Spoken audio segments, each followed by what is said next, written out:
rage trade just yet. Sit down and strap in for the ultimate Supercoach podcast. It's time to win your leagues and dominate your mates. This is the Dual Position Podcast, hosted by Whisperer and SCAdrianasaurus.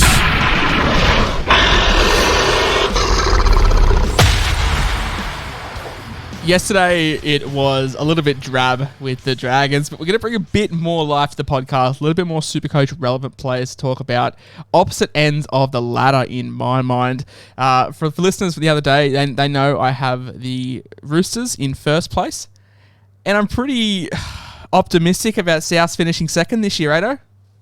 Yeah, you have. You've got them second, so, you know, who knows? You maybe even have Penrith in fourth or out of the top four. I've got them in third. The Bunnies.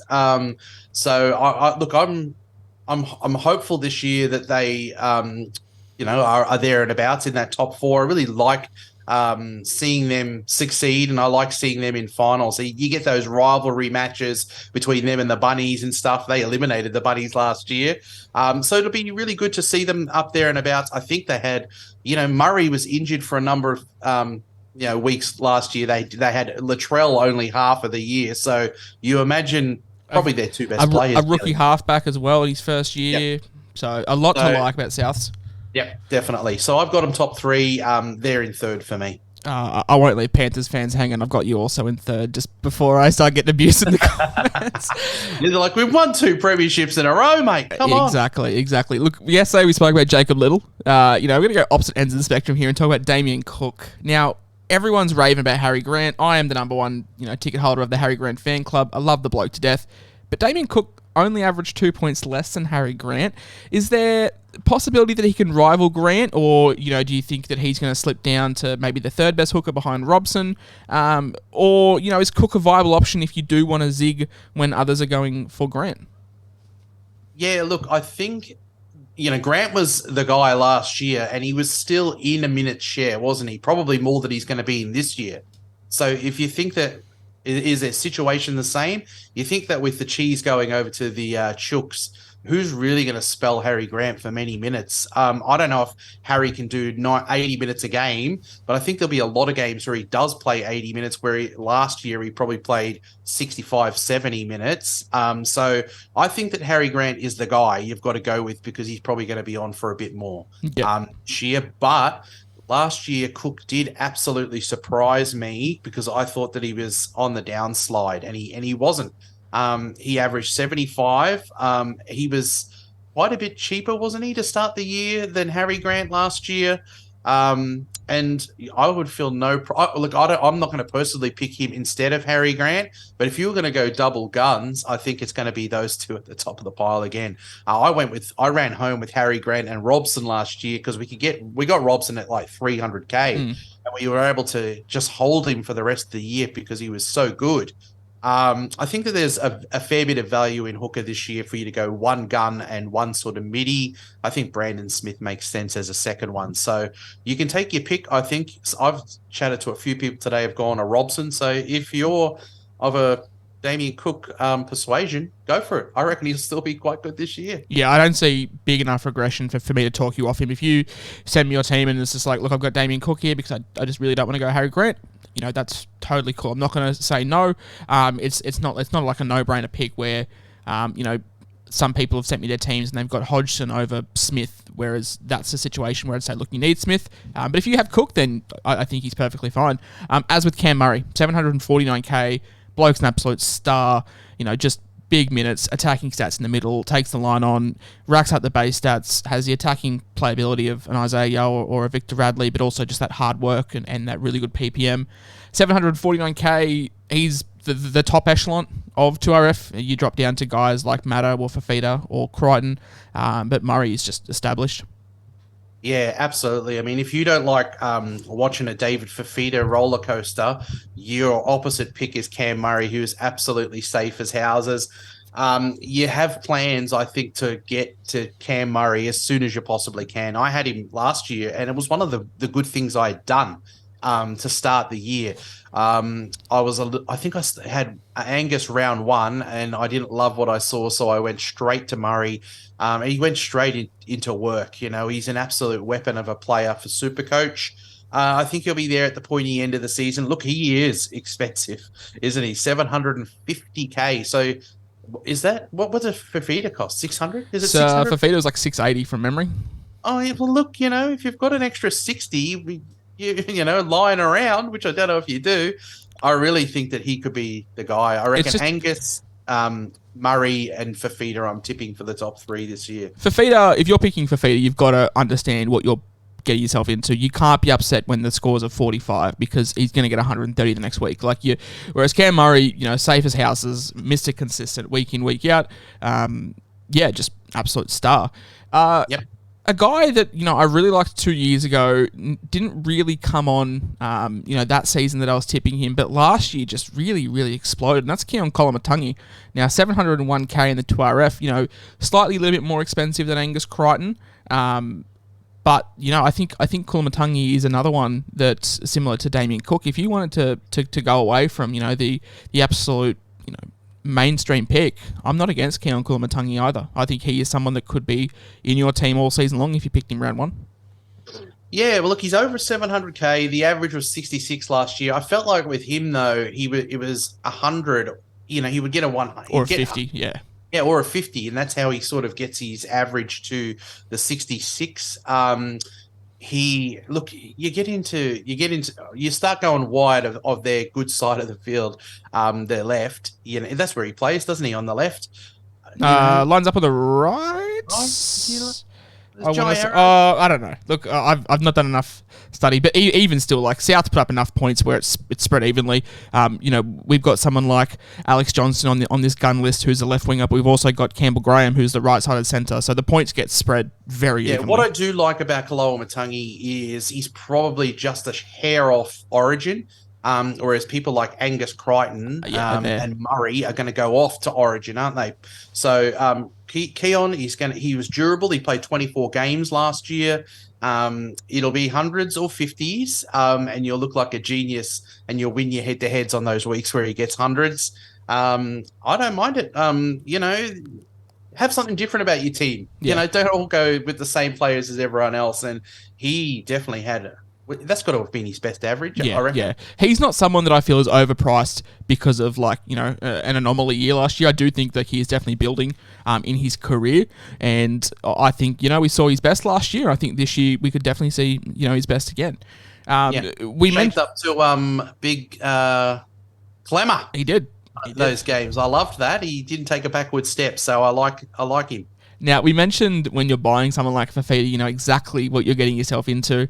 And you know exactly what you're getting yourself into with Alex Johnston. This guy, absolutely not for round 1. Souths have a shocking opening start to the draw to the year. I think their first 4 rounds are one of the toughest, and it's very reliant on how Latrell goes. And Alex Johnston, I will own him at some point this year. Souths go and runs. He scores 300s in a row by just falling over. Alex Johnston is the reason why I hate Supercoach scoring at times, but. You can't deny that he falls over the line and gets, a lot of points. But for me, I can't spend 713. No, well, that's right. 30 tries a year, and you want a slice of that. He's done it year after year after year. Alex Johnston is exactly the kind of player that we wait every single year for him to bottom out. When he gets to that bottom out price and you can get him, because he'll have single digit games where there's no tries, and he'll drop big cash. He'll get down to 500K, and then you pounce. Yeah. No one's going to be, why would you be taking an Alex Johnston on a hard draw to start the year at his max price when you could go somebody like a Val when the Cowboys, have a soft draw or a Brian Tottle for a couple of 100K cheaper, fully fit and in the Penrith Panthers. So I'll be watching Alex Johnston, and as soon as I get that price where it's bottoming out, if the draw looks good and he's bottomed out, he's straight into my team. The thing with someone like Val is he's also got that 20 points a game in goal kicking, which props him up as well, which saves those horror scores. So Val's floor is probably closer to 50, whereas AJ's floor can be single digits, which is not ideal. I was happy to take a punt on Xavier Coates last year at 350k for single digit scores, but it's 700. And look, these prices are inflated. The old price, I think he was still 660.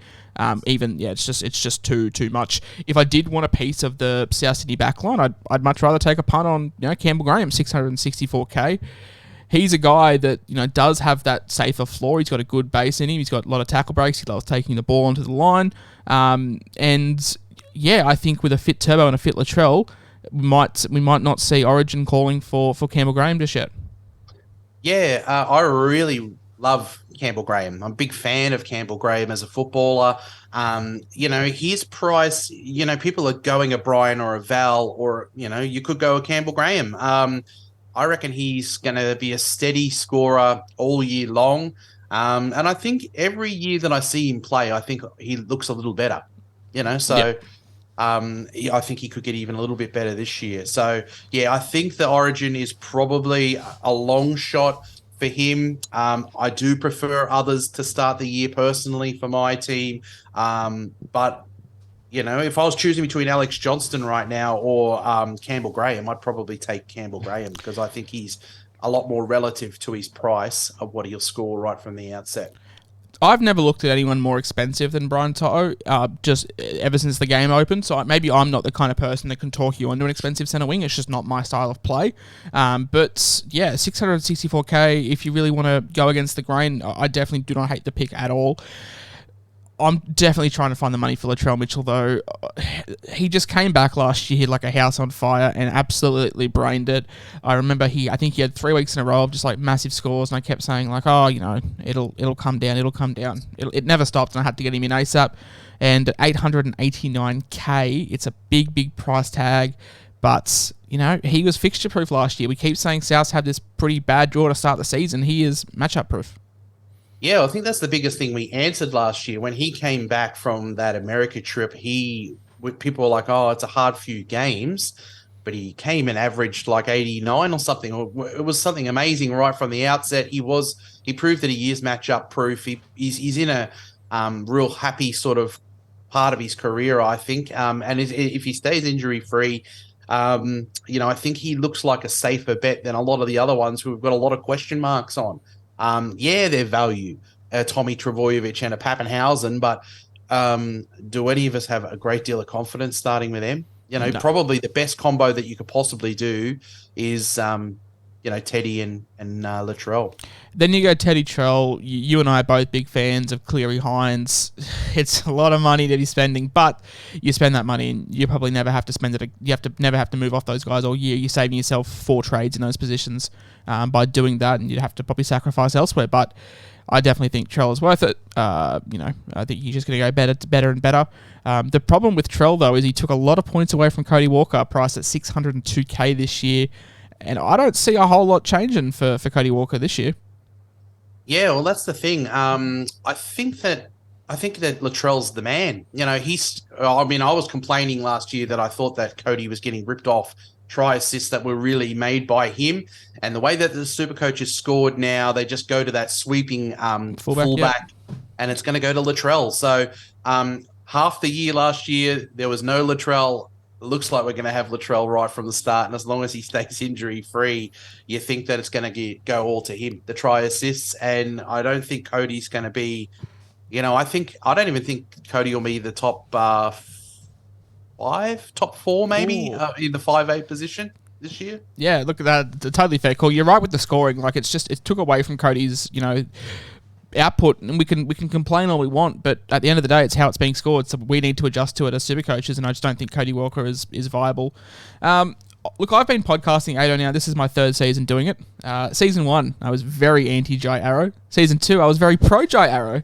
Season 3, I really could not care less, but you've wanted to chuck him in here as a bum. Price at 587k.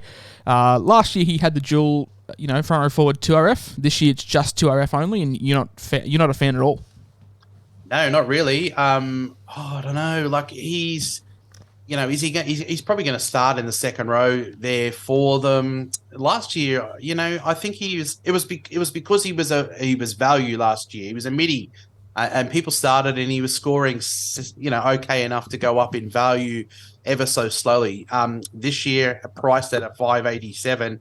I mean, how much is Ruben Cotter? Can you pick him in the second row, or is he only front row? Cotter, I think he's only front row forward, unfortunately. But look, you got people like Adam Elliott in the 400s.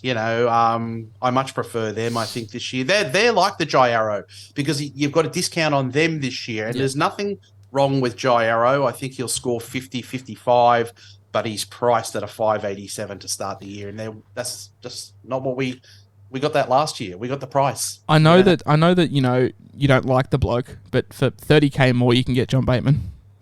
Johnny Bateman. Yeah, well, I mean, look, Bateman, we've well and truly seen that he's come in at it's probably a little better price than we thought. Yeah, he was end up being priced at 55, I'm pretty sure. At 59, sorry. Priced at 59, which is, 622k now. So yeah, he's priced, slightly more than Arrow. I'd much rather take a punt on Bateman, because I put this on my Instagram the other day. Like, at his absolute worst, do we think John Bateman averages less than 59, really? I don't think so. I think he'll get to 60 average. Yeah, at his worst. So you're taking a risk-free punt, whereas Arrow just doesn't present any value, no huge upside for me. And yeah, I'm very blasé about him because I really don't care. I think a reason for Arrow's prominence last year was Liam Knight was sort of in and out of the side. This year, hopefully finds himself injury-free. 2RF front row forward, available at Dual, 339k. I've got him as a bit of a bounce back. Yeah, well, I mean, he's been troubled with some HIA stuff, hadn't he? And some symptoms that sort of lingered on for a while. So, fingers crossed for him. He's fully fit and fully healthy. And I think then I think those are kind of like for like, and I think he'll probably steal some minutes. Yeah, definitely. Look, it was a rough year for Lockie Ilias at times. Was hooked. I remember one game he played a shocking first half and was hooked. But I think it made him a better player, and he comes in this year, 363k, probably the pick of the cheapy halfbacks. Can we go back to the well? I know a lot of people started with him last year, and the emergence of Brad Schneider very, very late into the preseason last year led a lot of people to run double cheapy halfbacks. It's very, very slim this year, but can Lockie Ilias find a way into people's sides at 363? Yeah, look, it is a hard draw to start the year, so I don't know if I'm keen. There's probably, I'm going 2 premium halves. If I was going to go a cheaper one, what I'll say as a pro for him is that I really thought he came of age. Looked good at back end last year. Back end, he played a good finals campaign and sort of into finals. So I think he really found his groove. I think he found his confidence in first grade. I think he's probably a lot better than 363. I think he could be sort of like a Sam Walker type. Yeah, like mid 500s. Yeah, I think you'll get to mid 500s. So it could be, depending on your build, if you're going to go cheap in there, he's going to be one of the ones that you could go.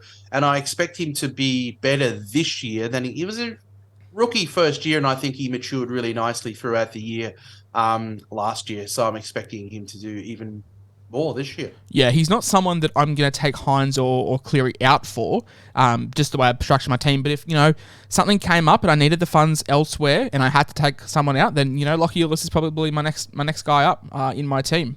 Look, a lot of people play fantasy. A lot of people play Supercoach. In NRL fantasy, price changes every week. In Supercoach, it's, a rolling 3-week average. Some people don't like it, but I think the stocks of Isaac Thompson will definitely benefit from this 3-week rolling average because we do have Tane Milne lingering with his suspension. Isaac Thompson will probably start round 1, but I think we're going to get a good look. We're going to get 2 weeks to look at him and make sure he retains that spot before taking the plunge. At 334k, I've hyped him up plenty. I really, really like him. I think he could be Brian To'o, light, like the cheap version of Brian To'o, but I just want to make sure he gets that. He holds the start over Tane Milne, who I personally don't rate that highly, but I'm not the coach. Yeah, well, that's it. We'd be lying if we said. Yeah, we'd be lying if we said we were that confident. They've picked what's Tane Milne there before, and but they have shipped a few players on. in Mansour and old mate over to the Chooks there. So it's one position between two blokes. Yeah, I think the backline, undeniably, the backline will be Latrell at fullback, AJ one wing, Campbell Graham and Tass in the centres. And then your right wing spot will be up for between Milne and Thompson. Now, I'm pretty confident Thompson starts round one, but does he hold? Better. I really think he looked good in there. I think that, personally, Tane Milne, he's a bit of a liability, isn't he? Yeah. We saw that last year when he got suspended, just doing stupid stuff. Yeah, and doing them at important times in games and just getting too hot under the collar. Look, a bit of aggression's one thing, but I reckon Thompson looks a fit for the South Sydney team. You've already got Cody Walker and Latrell for hot-headedness. He just fits into their sort of slick backline movements, I reckon, better. I'm confident that he'll hold, but I'm not 100% sure. But like you said, we get a look at that first couple of weeks, and if he's absolutely braining it, there's not going to be any. I think it's his position to lose. Okay. That's how I'll put it. Are you starting with him? That's the question. Are you taking Faith, or are you going to wait until we know what's happening? Nah, I got him. I've got him in. Look, Milne is suspended, but does that mean he can play trials? I think he's eligible to come back from round 2. Yeah. So if it's, we'll know before price changes, won't we? So yeah, that's the thing. It'll be one of those ones that will be like, damn. But look, our thoughts are we think he's passed the eye test, probably better than Milne. Hey, what you could do is start with Thompson, and then if he's dropped round 2, Sloan gets named, flick him to Sloan. That's right. Well, there you go, because we don't know about Sloan. So if you don't want to take Thompson and Sloan, maybe take one, and then assess week 2. Yep, I reckon that's a plan. But I think he looks a likely customer to me, and I've got him in the team currently. When it comes to making money at South, it's all up in the middle for me. I've got Harm Sele, Daniel Saluka Fafita, Davey Moali. I think you can chuck a blanket over all 3 of these guys. They're all priced between $334 and $312K, with Sele being the most expensive and Moali being the cheapest. I guess a tick for Sele is he's available at 2RF and front row forward, whereas Saluka Fafita and Moali are available at front row forward. I think Sele gets a spot, no doubt. But I think the last bench spot, maybe like the 17 jerseys between Saluka Fafita and Moali. Yeah, I completely agree. I really actually kind of liked what I saw from Sele last year, and I think he's probably going to be somebody that's useful to them in their bench rotations, and I think it is. It's one spot up for grabs. Look, Saluka Fafita and Moali, I think they both look like they've got a bit about them. So it could be one or the other. And would you be happy to take Saluka Fafita if he got he's only 10K more. Yeah, he's 247. I think, if we're judging bottom dollar price ranges off 200K, he's only slightly more than that. So whoever gets the most prominent role, I think we'll take. I can't split hairs between, Murdoch Masilla, Saluka Fafita, Moali, Sean Kepi, Franklin Pele. I think all these guys, whoever gets the more prominent role is the one that we start with. Willison from the Broncos as well, another one to chuck in there. So, yeah, that's going to, I guess, do it for the Rabbitohs. Plenty to talk about, plenty of top-heavy guns. Out of this list that we've sort of mentioned today, any of these guys absolutely nailed on. I know Latrell's very hard to find a price for, and Cam Murray's is tip-top. Are any of these guys in your team right now, or would you have to do some jigging around to get them in? Look, no, none of the high-priced guys are in there. I've gone, for a cut price, David Fafita. I'm going for Harry Grant, and I'm going midi in a Brandon Smith on my bench. The one that I'm feeling nervous about, Tommy Trbojevic, who I've got in my fullback position. I have gone for a premium centre winger in Val, and that could be the area where I cut down on the dollars and I get Tommy Trbojevic up to a Latrell to start the year. I feel confident that he's matchup proof. I think that if Tommy stays fit all year long, he could probably be in the top 3, top 4, perhaps could probably, if he comes back from this knee, that's probably your top 4, isn't it? Yeah. But I really feel like it could be Latrell and Teddy right up the pointy end. So that could be the only thing that I reckon I do change, and the only South player that I do sort of work around getting into my team would be Trell. Understandable. Well, I think we're going to be talking about one man tomorrow that is in your side right now, and that's Nicho Hynes, and we'll touch on the Cronulla Sharks tomorrow. But until then, mate, we'll talk soon. No worries. Thanks, guys. Bye.